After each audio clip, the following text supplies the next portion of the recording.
mesdames et messieurs. Bienvenue à votre émission culturelle régionale, Mosaïque, qui vous arrive de la maison Félix Leclerc.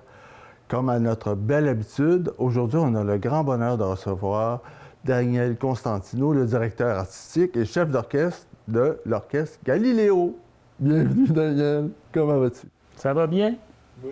Bon. Merci de me recevoir. Alors, ça nous fait grand plaisir. On est très heureux. Alors, écoute, comme à mon habitude, on fait un peu un historique de la personne. On essaie de découvrir d'où elle vient, qu'est-ce qui l'a amené sur son chemin de créateur.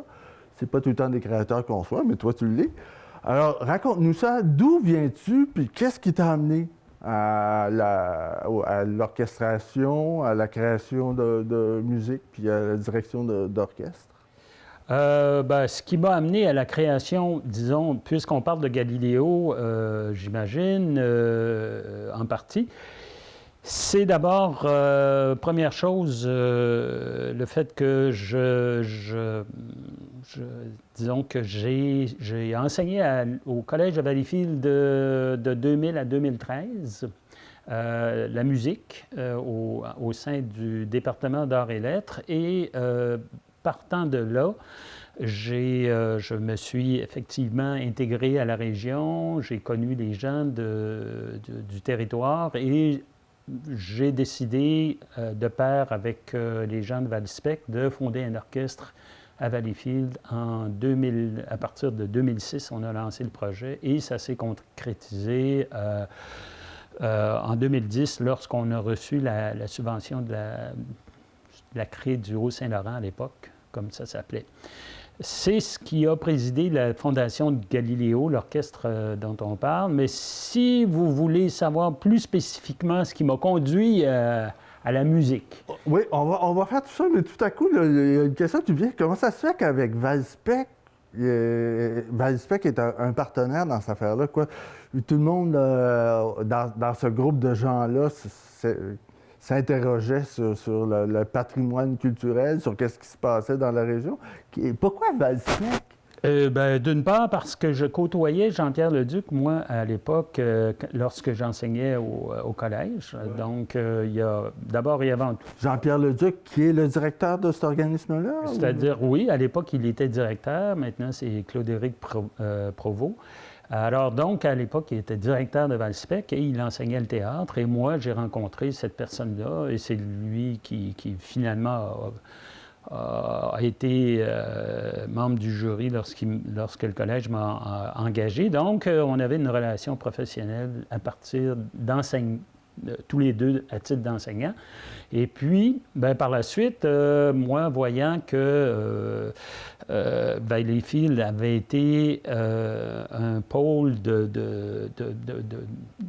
musique à une certaine époque, un pôle qui a complètement disparu une fois que les sœurs du Saint-Nom de Jésus et de Marie sont parties de là, en 92 ou 96, je voyais qu'il y avait des manques en termes d'infrastructure musicale et donc j'ai proposé à Jean-Pierre peut-être de se lancer dans cette aventure-là, de pair aussi avec la ville de Valleyfield.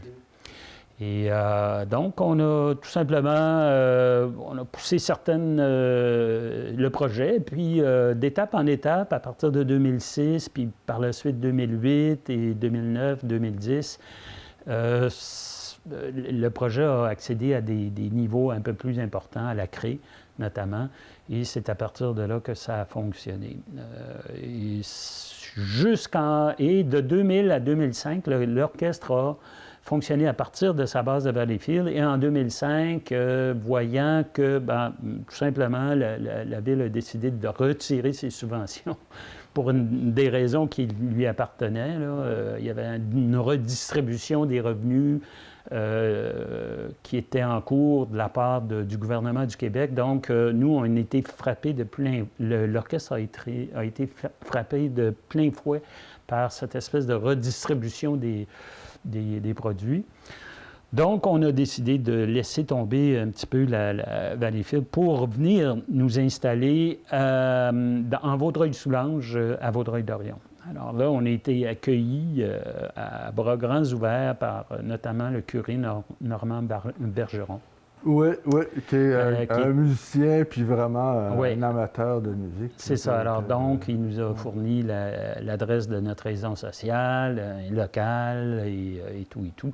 Donc, on a vraiment décidé de déménager nos pénates en 2005 et depuis ce temps-là, on est toujours en Vaudreuil-Soulanges et on en est bien content parce qu'on trouve que il y a une espèce de terreau assez fertile là, pour des organismes qui ont la volonté de faire bouger les choses.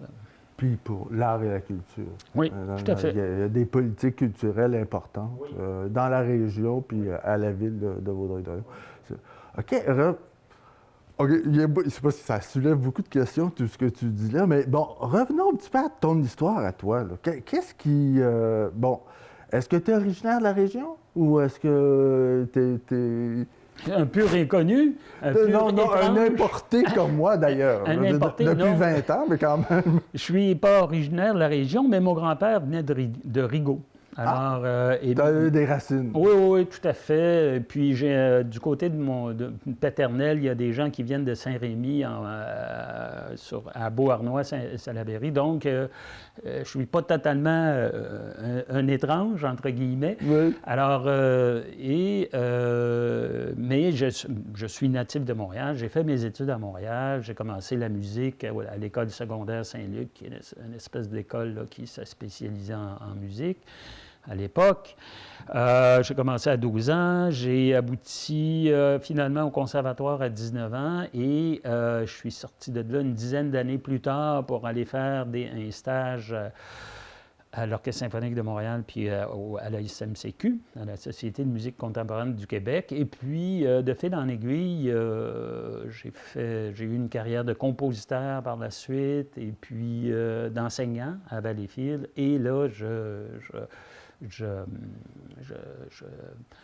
j'ai endossé mon manteau de chef d'orchestre parce que j'ai fait des études dans la direction d'orchestre. Oui. OK. Oui. OK. Est-ce que ton milieu avait quelque chose qui favorisait ton intérêt pour la musique? Est-ce qu'il y avait, je ne sais pas, dans ta famille, est-ce qu'on jouait beaucoup de musique? Est-ce qu'on était curieux de musique? Qu'est-ce qui fait que tu es allé vers la musique? Qu'est-ce qui t'a allumé, là? Puis surtout, musique classique, en plus de ça. C'est un domaine quand même... tu sais, les jeunes de la musique, bien, là, on le sait, on a écouté de la musique, puis tous les jeunes écoutent de la musique. Mais pourquoi la musique classique? Pour une raison assez simple, enfin, plusieurs raisons. Dans le fond, c'est que mon père était un aficionado de musique de tous les styles. Alors, très jeune, j'ai pu bénéficier du fait qu'il écoutait à peu près... tout ce qui sortait en termes de nouveautés, de jazz, de musique populaire, des chansonniers québécois, puis de classique. C'était une espèce de maniaque des tables tournantes à l'époque, hi-fi. Alors à ce moment-là, étant lui-même journaliste et étant lui-même issu d'une famille où il se faisait de la musique, il se gênait pas. Il y a une tradition. Tu as hérité de quelque chose. Oui, tout à fait. Alors donc, il y avait un terreau là, qui était déjà en place. Et puis, sans nous avoir, je parle de mon frère et moi, sans nous avoir dirigé directement dans une carrière de musicien, c'est-à-dire qu'une fois que on a exprimé le goût de faire de la musique à cause du fait qu'il y en avait qui s'en faisaient à l'école secondaire. On a... Tu as été encouragé. Oui, tout à fait.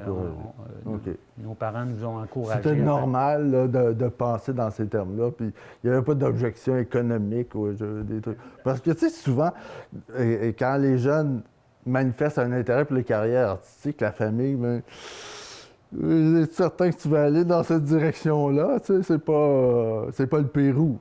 Hein? C'est pas... on n'avait aucune objection de ce côté-là. Alors donc, de la part de nos parents, donc ça a été comme un petit peu comme sur des roulettes à ce niveau-là. Il n'y a personne qui s'est objecté à ça. Et voilà. Donc, c'est ce qui explique là, que j'en suis rendu là maintenant. OK, mais... Puis là, tu parlais que tu faisais la création musicale. Oui. Est-ce que c'est quelque chose que tu fais encore aujourd'hui? À l'occasion, ça m'arrive de retoucher mon papier réglé et ma tablette d'écriture. Puis maintenant, ça se fait à À l'ordinateur, l'ordinateur, là? évidemment. Oui. Alors, oui, ça m'arrive, mais c'est de façon plus utilitaire que finalement, en termes d'occupation à temps plein ou à temps partiel. Mais c'est une chose que j'ai fait pendant longtemps, c'est-à-dire que j'ai composé de la musique pour d'illustration sonore pour la télé, radio, cinéma. Pendant une quinzaine d'années, j'ai fait ça. Ça veut dire, OK, illustration sonore, ça veut dire quoi pour les débuts d'émissions, les fins d'émissions, on déroulait les titres, là, puis les participants, c'est Oui, ça? tout à fait. Alors, on OK. peut appeler ça de la musique de scène, mais ça ne répond pas tout à fait à cette définition-là, quoique j'ai fait aussi de la musique de scène pour le théâtre. Mais c'est au début, à la fin de mon conservatoire, en 85, j'ai d'abord et avant tout fait, je me suis occupé de composition musicale pour destiné à de l'illustration sonore, soit télévisuelle, soit théâtrale, soit pour le film. Et donc, ça m'a permis de travailler à Radio-Canada, TVA, Radio-Québec beaucoup à l'époque. L'ONF, le film? Est-ce que tu as travaillé avec l'ONF aussi? Avec des réalisateurs à l'ONF? J'en ai fait peu de films. J'ai fait quelques documentaires, mais j'ai fait un film avec Jean-Claude Lard, qui est décédé récemment. Donc, j'ai fait la musique du film Station Nord, qui est une production là, qui a été concrétisée dans les années 2000, je crois. Alors, donc, plutôt en fin de carrière pour lui. Parce oui, que, c'est ça, tout à fait. Oui. Alors, ça a été une portion importante là, de mon début de carrière. C'est ça. Mais aujourd'hui, on pourrait presque dire que ta créativité va dans la création des concerts, de l'organisation, puis de penser comment tu structures la musique dans un concert, comment tu organises tes orchestres. Parce que Galiléo, c'est pas un orchestre rigide où tous les musiciens sont engagés à vie, salariés, etc. Là, on n'est pas à l'OSM ou à SMCQ, je ne sais pas comment ça fonctionne, là, mais bon. Oui, effectivement, Galiléo est un orchestre qui engage, dont la base des travailleurs sont des pigistes, finalement, des instrumentistes pigistes qu'on appelle, et donc qui sont appelés lorsque les besoins de la programmation le requièrent. Ce qui fait que l'orchestre change tout le temps de format. Donc, c'est un orchestre à géométrie variable de 15 à 45 musiciens, dépendant des programmes. Ouais, ça fait une grosse différence, 15 ou 45. Ça dépend des programmes musicaux, c'est ça que tu me dis. Exactement, ça OK. dépend des œuvres qui sont abordées. Et puis, ça demande... Ça fait appel à une forme de créativité, de programmer, de pondre des programmes de concert, effectivement.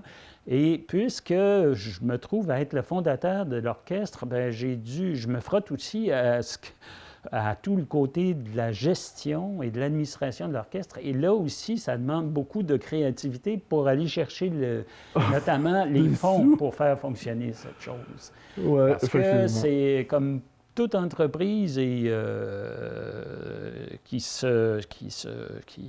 digne de ce nom, ou tout OBNL digne de ce nom, pour pouvoir fonctionner, ça demande des fonds.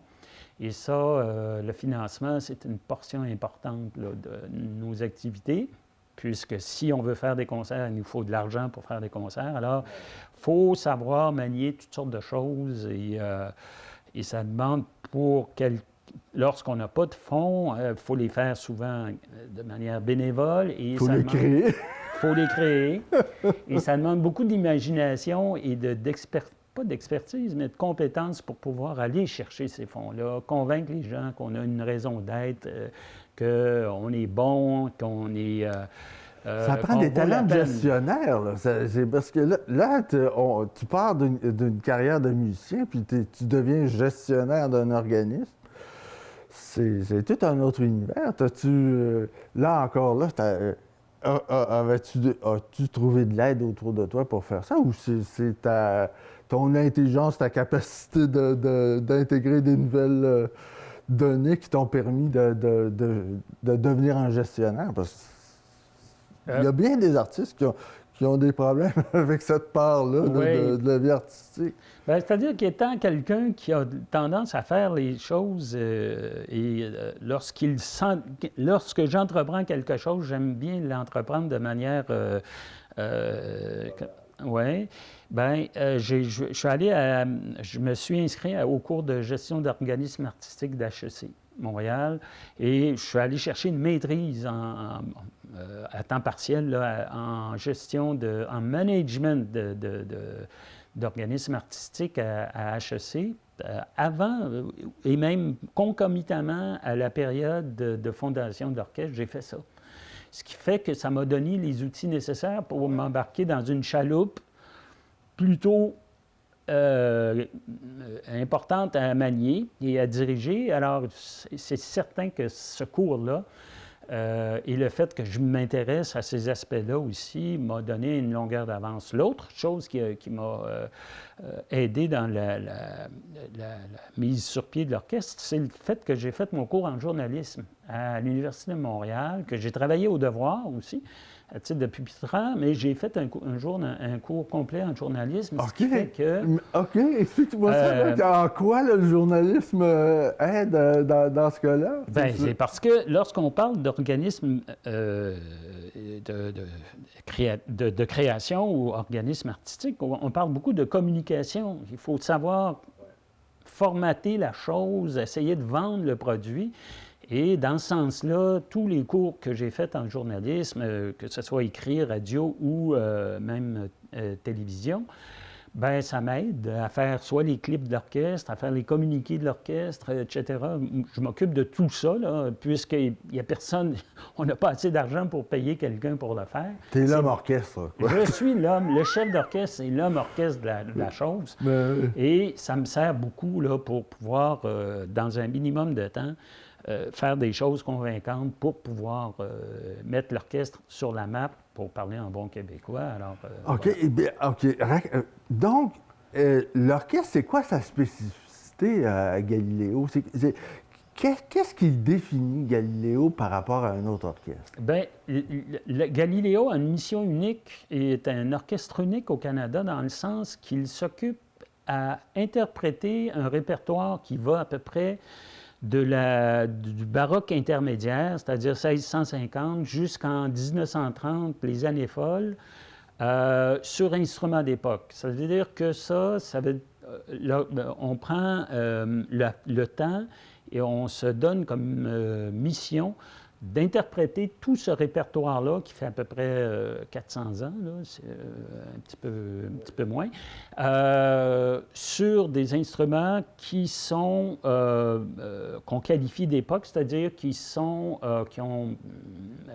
maintenant, certains d'entre eux ont disparu là, dans les orchestres symphoniques traditionnels. Oui. Et on reprend les instruments anciens pour faire du répertoire qui appartenait à une époque spécifique En fait, c'est les instruments dont le créateur là, des musiques s'inspirait là, pour créer ces musiques. Donc, c'est exactement ça colle en principe aux créations musicales que vous interprétez. Oui, tout à fait. Et parallèlement à ces instruments-là, bien, on a toutes des façons de faire qu'on nomme historiquement éclairées ou historiquement informées, des façons de faire, d'interpréter cette musique-là de manière un petit peu distincte que de celle usuelle, disons. Oui, usuelle. Alors, ce qui fait qu'on aborde la musique baroque avec un certain des paramètres différents de ceux utilisés, par exemple, par un orchestre moderne. Alors, il faut être informé, il faut avoir lu des bouquins pour comprendre comment diriger la musique pour pouvoir et la rendre crédible en termes de musique d'époque. Et c'est une forme de spécialisation et de caractère pointu qu'aucun autre orchestre a pour l'instant au Canada. Là, à cause de la grandeur du spectre élevé de répertoire qu'on fait de manière historiquement informée, Oui. on se trouve avoir une place particulière dans l'écosystème des orchestres canadiens. C'est ça, parce que des orchestres vont se spécialiser vraiment dans des plus petits répertoires. Oui, c'est ça. Tandis que vous autres, mais c'est incroyable. Ça veut dire que de ta part, ça nécessite énormément de recherche. Alors, tu as un côté historien de la musique aussi, là, qui rentre en ligne de compte dans. Ça veut dire que l'homme orchestre, il joue beaucoup d'instruments chez toi. Oui, enfin, j'en joue pas tant que ça, mais il faut que je sois informé. Faut que je sois informé de certaines choses, de plein de choses. Et puis, ça aussi, j'ai fait des stages en Europe, à Toronto, pour aller chercher les connaissances que je n'avais pas acquises nécessairement sous ce niveau-là. À ce niveau-là, au conservatoire, je n'avais pas... ma formation n'incluait pas ces formes de spécialisation-là que je suis allé chercher par la suite. Mais le conservatoire, en fait, ça forme des musiciens avec un instrument spécifique ou j'imagine aussi, ça doit aider à former aussi les créateurs de musique, là, Oui, tout à fait. Mais pas les historiens. Oui, je pense aussi, que oui. Il y a une part. Mais on ne peut pas faire tout ça en même temps dans son cursus d'étudiant. Non, tout à fait. OK, puis dis-moi, qu'est-ce qui t'amène à choisir telle chose ou telle chose à tel moment, pour l'orchestre? Parce que c'est toi qui fais toute la programmation, c'est toi qui décides des musiciens, tout ça. Mais qu'est-ce qui amène tes choix? C'est une bonne question. Finalement, c'est peut-être le côté le plus créatif ou créateur. C'est une forme... C'est un peu... l'inspiration du moment, puis l'air du temps. Je dirais qu'il y a deux choses là, qui m'incitent qui me servent de locomotive quand je fais une programmation. C'est-à-dire que, évidemment, j'y vais avec mes goûts, avec ce qui me tente, la chose qui me tente, les œuvres que j'aimerais aborder avec l'orchestre pour des raisons qui finalement sont personnelles, mais en même temps, je tiens compte du fait que dans la société, il y a un besoin ou dans une communauté, il y a certains besoins qui existent et puis j'essaie de rencontrer ces besoins-là pour toutes sortes de raisons, que ce soit esthétique, éthique, sociologique. Alors, il y a ces deux éléments-là qui me servent de moteur là, pour pouvoir passer à travers la programmation d'une saison. Alors, je pourrais probablement donner des exemples lorsque... disons que pour le projet de l'opéra qu'on a fait en 2019, avec lequel, qui a été présenté à Vaudreuil-Dorion et pour lequel on a gagné un prix Opus, bien, j'étais parti du fait qu'à Vaudreuil-Dorion, il ne s'était probablement jamais produit d'opéra. Alors, je me suis dit, on va faire ça. Puisqu'on appartient à la région, on va leur présenter pour la première fois à l'église un opéra. Et puis, alors, je suis allé frapper à la porte de l'atelier lyrique de l'Opéra de Montréal. Je leur ai dit, êtes-vous intéressés par ce projet-là? Ça a pris un certain temps. Et au bout de 2 ans, on a abouti à la présentation de La Scala di Seta de Rossini à l'église Vaudreuil-Dorion. Puis ça, c'est un opéra qui est presque pas connu. C'est un opéra de jeunesse de Rossini. OK. Et puis, donc, ça a été un des moteurs qui a fait que j'ai pensé à ce projet-là. Donc, et l'autre, peut-être un autre élément... Mais l'œuvre elle-même, là, puisqu'on parle... Tu la connaissais déjà, toi? Non, je la connaissais pas. Puis qu'est-ce qui t'a amené à choisir cette œuvre-là plutôt qu'une autre? En discutant avec la directrice artistique de l'opéra, de l'atelier lyrique, on se demandait en partant des forces en présence chez elle, c'est-à-dire des chanteurs qu'elle hébergeait, qui étaient en résidence, on s'est dit, on dispose de tant de sopranos, tant de barytons, tant de ténors et tant de basses. Alors, à ce moment-là, on est allé chercher dans les œuvres que l'orchestre voulait aborder, c'est-à-dire soit romantique, soit classique. Je lui avais proposé du Mozart. Elle dit oui, mais là, c'est pas c'est difficile du Mozart, pas tous les opéras qui.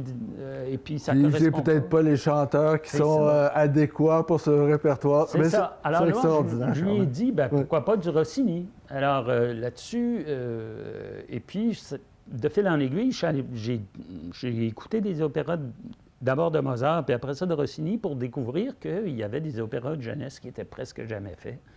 Et je me suis dit, c'est le temps ou jamais, on va faire un opéra de jeunesse de Rossini qui sont super, sont très bien structurés, oui, très il y a une bien belle facture composés. là-dedans. On sent très bien le génie là, qui va apparaître quelques années après. Alors, donc, à 18 ans, 19 ans, 20 ans, Rossini a composé des opéras vraiment de belle qualité, de belle facture. Et ça n'a pas pris de temps à l'atelier lyrique. Eux connaissaient mal aussi cette musique-là. Écoute, l'éducateur, le formateur là, qui est rentré là. Écoute, maintenant, là, on arrive presque à la fin de notre rencontre. Moi, je veux savoir, qu'est-ce que Galileo va nous présenter? C'est quoi les projets pour l'année à venir? Plusieurs choses. En avril, si on obtient notre subvention, on va produire un prochain concert à l'église Saint-Michel qui s'appelle « Il faut absolument être moderne ». Et là, on aborde des œuvres qui font à peu près qui couvrent 85 années de création, en partant de la grande fugue de Beethoven pour terminer avec une œuvre de Schoenberg qui s'appelle la Deuxième symphonie de chambre. Alors ça va être à l'église Saint-Michel. On espère avoir les sous pour le faire. Sinon...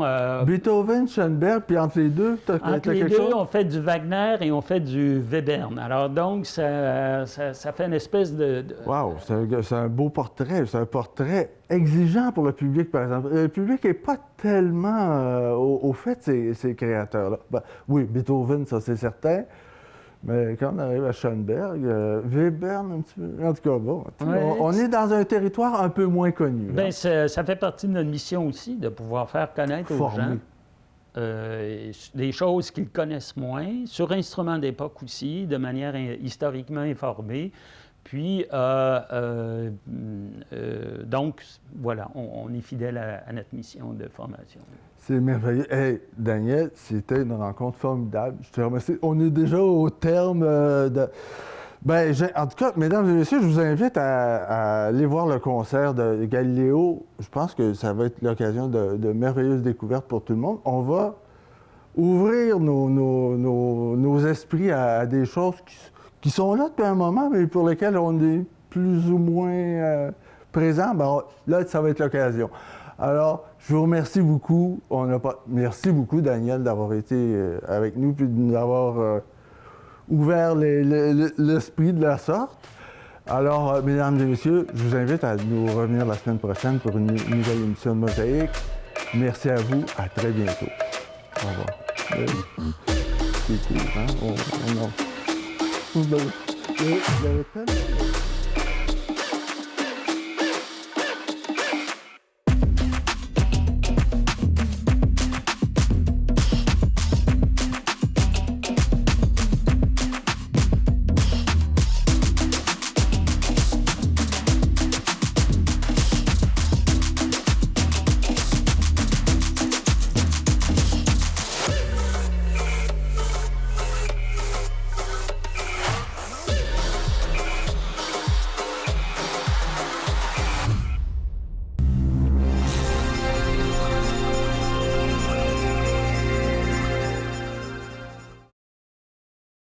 Quand vous mettez quelque chose dans votre bac, là, assurez-vous que c'est un contenant, un emballage ou un imprimé. Une chaise de patio, c'est peut-être en plastique, mais c'est ni un contenant, ni un emballage, ni un imprimé. Et oublie pas, le meilleur truc du tri, c'est de trier. Salut!